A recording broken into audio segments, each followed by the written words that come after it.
CMA جو record پر ہے اس کے صفحہ نمبر 20 پر 3 سالوں میں یہ انٹرنیشنل کورٹ آف جسٹس کا رپورٹ ہے، آفیشیل سرکاری رپورٹ ہے،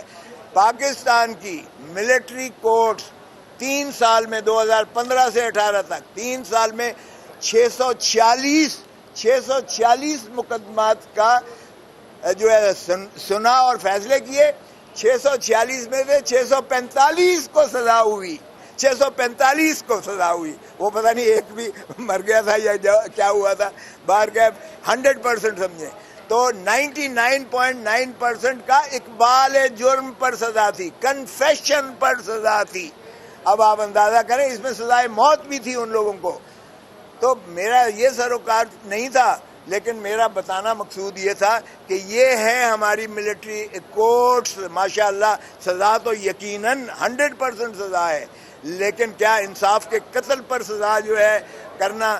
کیا آئین کے مطابق ہے؟ یہ باور کرانا تھا کہ یہ ڈیو پروسیس آف لا نہیں ہے۔ اس لیے ہم سویلین عدالتوں کا جو ہے تقاضا بھی کر رہے تھے، اور آرمی کے جہاں تک پرسنل ہیں ہم نے بڑے واضح کہا کہ وہ ان کا ٹرائل بھلے آرمی ایکٹ اور اپنے اندر اپنے جو ہے جو ان کا ان بلٹ میکنزم ہے اس کے تحت، چاہے وہ ان کے جو ہے ڈسپلنری معاملات ہیں یا کرمنل معاملات ہیں، آرمی پرسنل ہمارا کوئی اس پٹیشن میں سروکار نہیں ہے،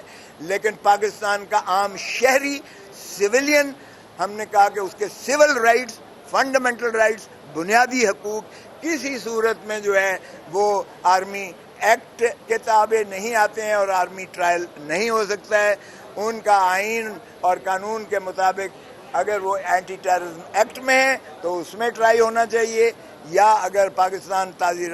پیپلز پارٹی ہے تو پاکستان PPC ہے تو پھر عام عدالتوں میں ان کا سیشن کورٹس میں ٹرائل ہونا چاہیے۔ ملٹری کورٹس کی کوئی جسٹیفیکیشن نہیں بنتی ہے۔ اب ہم نے کہا کہ اس وقت تک یہ سزائیں نہ کر دیں، تو یہ اٹارنی جنرل صاحب سے پوچھا گیا تو انہوں نے کہا ابھی کسی کیس میں ٹرائل شروع نہیں ہوا ہے، ابھی ابتدائی سٹیج ہے اور انویسٹیگیشن سٹیج ہے،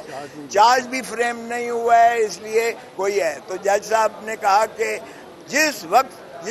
اگر، کیونکہ انہوں نے کہا کہ جی اگر ٹرائل مقصود ہوگا تو نقول دی جائیں گی، ان کو وکیل رکھنے کی جو ہے کہا جائے گا کہ اب اپنا وکیل رکھیں۔ تو ہمیں یہ جو ہے کہا گیا کہ اگر کسی وقت ایسا سٹیج ہوتا ہے تو آپ میرے پاس آپ درخواست لے کے آئیں، اور انشاءاللہ یہ پروسیڈنگز اس وقت تک نہیں چل سکتی جب تک اس کیس کا فیصلہ نہیں ہوتا۔ So for all practical purposes, the proceedings in trial before the military court have been stayed. They stand stayed. اس میں کوئی شک نہیں ہونا چاہیے کہ کوئی ایسی کارروائی نہیں ہونے جا رہی ہے۔ البتہ تفتیش کا عنصر ہے، ہم نے خود کہا بھلے تفتیش کر لیں، ہمیں کوئی چیز اگر کوئی انوالو ہے تو بالکل اس کو آنا چاہیے، لیکن اگر بے گناہ ہے تو اس کو نہیں ہونا چاہیے۔ پھر جج صاحب نے ایک تحفظات ظاہر کیے جرنلسٹ کا، صحافی برادری کا، آپ کے بارے میں انہوں نے کنسرن شو کیا کہ صحافیوں کو تحفظ ہونا چاہیے، اور ریاض کا کیا نام ہے پورا؟